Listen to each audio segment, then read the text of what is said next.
Fractures at home. Lies aren't words. Lies are the space between people, a space that grows wider every day. Alexey felt it every morning as he sat at the table across from Elena. She stayed silent. He stayed silent. And that silence cut sharper than any shouting could. After striking his deal with Lysenko, life became even harder. Now he had to juggle Prozor's tasks while funneling information to the police. A double game demanded double the attention, and the smallest slip could expose him. He kept meetings logged in his work calendar to cover his tracks. On his phone, he installed a hidden messenger disguise as a calculator. Every call jolted him. Every trip felt more dangerous than the last. But the hardest part was at home. Elena had long stopped believing his excuses. "You've changed," she told him one evening at dinner. "You look at me, but it's like you're not even here." He shrugged. "Just tired. Work wears me out." "That's not tiredness." She set her fork down. "It's something else. And I want the truth." He met her eyes, throat dry. He couldn't tell her the truth. He could only lie, and every lie deepened the chasm. "Not now," he whispered. "Believe me, everything I'm doing for us." Her eyes glistened with tears. For us, or for someone else? He turned away. The next day at the bank, he barely worked. Elena's words kept echoing. For us or for someone else? He wasn't sure of the answer himself. Everything he did felt like survival, but was it really for his family? That evening, he got a message from Gray. Meeting. Urgent. They met in the basement of an old hotel. Gray looked tense. "There's a leak," he said flatly. "Someone's feeding info to the cops." Alexey's blood froze. "We have suspects," Gray added, staring straight into his eyes. "So be careful. If you know something, better speak now." "Me," Alexey whispered. "You know me?" "I do. But in this game, you can't trust anyone." Alexey left the basement, barely able to keep his legs steady. At home, Elena was waiting. "You don't even bother explaining where you are at night anymore," she said. "You think I don't see? You think I'm stupid?" "Elena, Shut up," she shouted, for the first time in a long while. "I can't do this anymore. I'm living with a stranger." Their son Artem woke from yelling and ran into the hallway, wide-eyed with fear. Alexey hugged him tight. "It's okay, buddy. Mom and Dad are just arguing." But inside, he knew nothing was okay. That night he sat in the kitchen with a glass of vodka, Gray's words echoing in his head. "There's a leak. Someone's feeding info. What if they already suspected him? What if Prozor found out?" And yet, what haunted him more was Elena's voice. "I'm living with a stranger." He realized the lies weren't just destroying him. They were tearing apart the people he loved most. The fracture in his family had already become a canyon. The next day, he met Lysenko. "They know there's a leak," Alexey told him. "If they think it's me, then stick close to us," Lysenko replied. "We'll cover you. But remember, if Prozor finds out you're playing both sides, you're finished." Alexey nodded silently. The ground was slipping beneath his feet. His family was drifting away. The underworld was closing in, and the police demanded more. He was alone, caught between three fires. That night, he lay beside Elena, staring at the ceiling. She slept turned away, and he realized, even if he survived the gangsters and the cops, he might still lose the one thing that mattered most, his family, and that hurt worse than any bullet. Betrayal among their own. The days had started to blur together. Work at the bank felt like a mirage, the underground meetings like a nightmare, and home like a battlefield. Alexey no longer knew where he was real and where he was just playing a role. But everything changed that Friday. Gray called him to a warehouse in the industrial zone. When Alexey arrived, 5 others were already there, members of Prozor's inner circle. The air was thick with tension, like the silence before a storm. "Sit down," Gray ordered. They gathered around an old wooden table. On it lay a folder of documents and a few cell phones. "We've got word," Gray began, "that there's a rat in our network. Someone inside is working with the cops." Silence. Some stared at the floor, others at each other, trying to guess who the traitor was. "Prozor wants everyone checked." Gray continued. And if we find a rat, he won't live long. Alexey sat with stone face, but inside, his heart was pounding so hard he could hear it in his ears. Baldy, Gray suddenly said, "You've been disappearing a lot lately, and your excuses aren't great." Heads turned toward him. "I work at a bank," Alexey replied coldly. "Unlike some of you, I actually have a job." Gray narrowed his eyes. "We'll check on that." The silence was so heavy it could be cut with a knife. After the meeting, Alexey sat in his car, barely able to keep his trembling hands on the wheel. The noose was tightening. Gray didn't trust him. How long until suspicion turned into proof? That evening he met with Lysenko. "They're on to me," Alexey said. Gray looks at me like he's ready to take me out. Lysenko frowned. "It was expected. You're too close to the top. But hold on, we still need more evidence against Prozor. And if they kill me first, then we lose our inside man." Lysenko's voice was flat, without sympathy. Alexey understood. To the police, he was just a tool. At home, Alina greeted him with silence. She didn't even bother to ask questions. The silence was worse than any words. Then Artem came over, holding up a drawing. The family holding hands under a bright sun. "This is us, Dad. See?" Alexey nearly broke down. There was more truth in that childish drawing than in his whole double life. The following week, Prozor called a big meeting. In the basement of a restaurant, all the key people gathered. The mood was almost festive, but Alexey felt the trap. Prozor raised his glass. "To keeping our business clean. We don't tolerate traitors." Everyone echoed, "To keeping it clean," and glasses clinked. "But before we drink," Prozor continued, "we need to make sure there's no rat among us." Two beaten men were dragged into the hall. Alexey recognized one of them, Danilo, a courier. "They know something," Prozor said, "and we're about to find out." The masked men started the beating. The sound of fists hitting flesh filled the room. Alexey felt sick. He couldn't interfere, but he couldn't look away either. It was a reminder. This is what happens to anyone suspected. Finally, one of the men broke down, screaming, "It's not me, it's him." He pointed at the other. The hall erupted. The second man was dragged away, and Alexey never saw him again. Prozor raised his glass again. "That's how we deal with it. Remember, rats don't live long." That night Alexey couldn't sleep. The man's screams kept echoing in his head. He realized his turn could come any moment. The question burned in his mind. Could he strike first at Gray, maybe even at Prozor, before they came for him and his family? Or was it already too late? The hunt.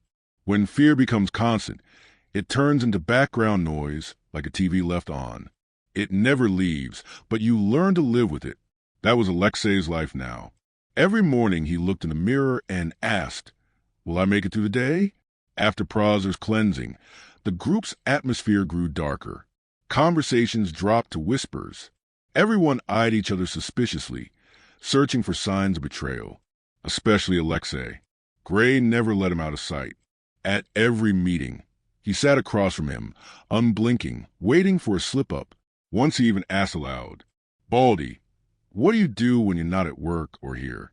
"I'm with my son," Alexey answered flatly. "He matters more than anything." Gray smiled, but it wasn't warm. It was cold, knowing. The hunt began subtly. First, a white Ford trailing him, appearing in his rear view, then disappearing. Then, unfamiliar faces near his building, pretending to be passers-by. He tried to tell Lysenko. "That's normal," Lysenko said. "They're looking for the rat. Hold on. And if they find him, then we won't be able to save you." The word sent ice down Alexey's spine. One rainy night, as he headed home, he noticed two men in black jackets outside his building. One smoked, the other spoke on the phone. Alexey walked past, avoiding their eyes. In the elevator, keys in hand, he heard footsteps behind him. "Baldy," one of them called. "A minute." He turned. "What?" "Gray wants to talk. Now." Alexey felt his insides tighten. "It's late. My kid's home. Tomorrow." "No. Now." They stepped closer. Their eyes were cold, mechanical, not messengers, executioners. At that moment, the door opened and Artem ran in with a ball. "Dad!" he shouted. The men froze. The child wasn't part of the plan. "Tomorrow," Alexey repeated quietly but firmly. "Tell Gray tomorrow." He grabbed his son's hand and hurried upstairs, skipping the elevator. Behind him, he felt their burning stares. That night, Alexey sat by the window, gripping a kitchen knife. Rain pounded the glass like bullets. In the morning, he called Lysenko. "They're coming for me. Orders are out." "We need more evidence," Lysenko replied, cold as ever. "If you fall, the case collapses." "You don't get it. They'll come for me and my family." Silence. Then, "Hold on." That same day, Praza gave him a new assignment: move money offshore. High stakes, dangerous. Alexey understood. It wasn't trust. It was a trap. One mistake, and he'd be branded a rat. He pulled it off flawlessly, leaving copies of the documents with police. But afterward, Gray came up close. "You worked too well," Gray said. "What should I screw up instead?" Alexey tried to joke. "No, you should be honest." Gray leaned in and whispered, "I know you're not with us, and when I prove it." He drew a finger across his throat and walked away. Alexey understood. The hunt was official now. They weren't just testing him. They were waiting for him to slip.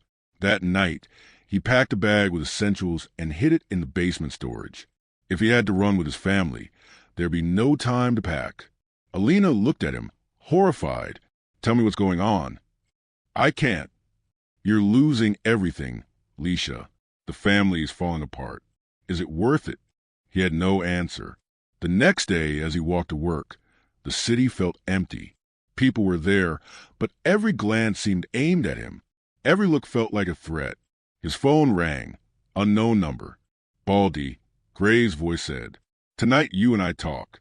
No excuses this time." Click. His chest tightened. He knew this could be his last night. He walked the street like a condemned man. The hunt had come out of the shadows, and only one question remained. Could he outplay the hunters? Final game. The day dragged on like an eternity. Alexey sat at his desk, flipping through papers, but not a single word stuck in his mind. He watched his co-workers casually chatting about their weekend plans and felt like a man from another planet. For them, life went on. For him, it had stopped. That evening, he drove out to an old hangar on the edge of the city. Gray was already waiting for him there, flanked by 2 guards. The air reeked of oil and dust. Somewhere in the shadows, water dripped from a roof. The atmosphere felt like an execution ground. "Well, Fox," Gray said as Alexey walked in, "let's speak frankly." "I always do." Alexey tried to keep his composure. Gray pulled out a phone and tossed it at his feet. On the screen, a photo, Alexey leaving a cafe, with Lysenko sitting in a car nearby. "Who's this?" Gray asked coldly. Blood rushed to Alexey's head. His cover was blown. "An old acquaintance," he said as calmly as he could. "Bank business. A loan case." Gray was silent for a few seconds, then laughed. But it wasn't real laughter, dry, sharp like a gunshot. "You think I'm an idiot? You've been feeding the cops. I knew it all along." The 2 guards stepped closer. In that moment, Alexey understood. It was now or never. He grabbed a metal pipe lying by the wall and swung it with all his strength, smashing one guard across the head. The man dropped instantly. The second lunged at him, but Alexey dodged and struck again, this time in the stomach. "Stop!" Gray shouted, pulling a gun, but Alexey was already running. He sprinted toward the exit, heart pounding, ears ringing with adrenaline. Bullets whistled past, pinging off metal. He burst outside, jumped into his car, and floored the gas. Tires screeched as he vanished into the night. It took several kilometers before his breathing steadied. He knew there was no going back now. His cover was blown. The next step would be death. He called Lysenko. "They know everything. I barely made it out alive." "Calm down," Lysenko replied. "That means it's time for the final game." "What game?" "We're taking Praza down. We have enough evidence, and with your testimony, even more. But we need an operation, and you're the key. You're kidding. They're hunting me. That's exactly why you'll lead us to him. One night, and we'll have them all. When he got home, Alina met him pale-faced, tears in her eyes. What happened to you? She whispered, staring at his torn shirt and scratches. We need to leave. Now, get Artem. Lyosha, she began, but he grabbed her hands. If we stay, we won't see tomorrow. For the first time in a long while, she didn't argue. She quickly packed, woke Artem in the middle of the night. Half asleep, the boy asked, Dad, were we going? On a trip, son, Alexey answered, looking away. They left the city and hid in an old summer house that had been abandoned for years. It was cold and damp, but safer than the city. Alexey sat by the window with a gun in hand. He knew it would all end soon. Either he'd take down Praza with the police, or Praza would take him and his family out. The next day, a message from Lysenko arrived. Praza's meeting tomorrow, 11 p.m. Will be nearby. You lead us in. It was a death sentence. Alexey spent the day in silence, watching Artem play with a toy car on the floor, watching Alina cook dinner on the old stove. Everything looked so ordinary, so homely, it made his chest ache. What if they die because of me? He thought, but it was too late to back out. That evening he stepped outside, lit a cigarette, and stared into the darkness. Somewhere out there, the city was preparing for his final game. He didn't know who would come out on top. But one thing was certain, there was no way back. Blood and silence. The city slept. Night rolled across the streets like a black carpet, while the lamps on the avenues glowed a dim yellow. Alexey sat in his car near the warehouses where Praza was meeting his people. His heart pounded so hard it felt like the whole world could hear it. Artem slept in the back seat. Alina stared silently out the window, clutching his hand. Do you really know what you're doing? She finally asked. Yes, he whispered, but it's going to be dangerous. We might all. Don't say it, she cut him off. Just hold on. Inside the warehouse, Praza's men were already gathered. Gray, a few guards, and Praza himself in a long black coat. Alexey parked in the shadows, killed the engine, and pulled out his pistol. He kept repeating to himself, Stay cold. Stay cold. Lysenko and the police team were nearby, hidden behind shipping containers. They waited for his signal to storm in. Alexey took a deep breath and stepped out of the car. His footsteps echoed faintly in the dark. Approaching Praza, he forced a smile, though a knot of fear twisted inside him. Fox, finally. Praza greeted him, extending a hand. I thought you got lost. Alexey only nodded. Time to check everything, Praza said, pointing to the bags of cash and documents. We'll see if anyone's been leaking. At that moment, Alexey caught movement behind Praza, Lysenko's signal. Suddenly, gunfire erupted. Police stormed in from every side, sealing the exits. Praza's men scrambled for their weapons, but they weren't ready. Adrenaline surged through Alexey's veins. His body felt weightless, every move sharp and precise. He held his fire against the police. His mission was clear, Praza. Gray's eyes locked on him in sudden realization, but was too late. Alexey charged, knocking him out with a blow, then cut off Praza's escape. Praza understood he'd been played. He shouted, but there was nothing he could do. The police closed in, tightening the net. Alexey felt a fleeting surge of victory. For the first time in months, he could finally breathe. When the gunfire ended, silence fell over the warehouse. Blood, scattered papers, the smell of smoke. Artem jumped out of the car, and Alexey swept him into his arms. Dad, the boy cried. It's okay, kiddo, Alexey said, hugging him tight. It's over. Alina stood beside them, tears in her eyes, but tears of relief this time. We survived, she whispered. Alexey nodded, looking out at the dark city. He knew the fight wasn't truly over. Politics, gangs, betrayal still loomed. But right now he had his family, and that was all that mattered. They drove away, leaving the city behind. The rain had stopped, and the first rays of dawn broke through the clouds. Streets glistened after the night's chaos. the faint light a symbol of a new beginning. For the first time in a long while, Alexey felt he could breathe deeply, without fear. He didn't know what tomorrow would bring, but he knew one thing. From now on, his life was his to decide. Sometimes blood and silence walk hand in hand. But if you survive, you can build something new, even on the ruins of the old. Alexey looked at Artem and Alina, and for the first time in months, hope lit up inside him.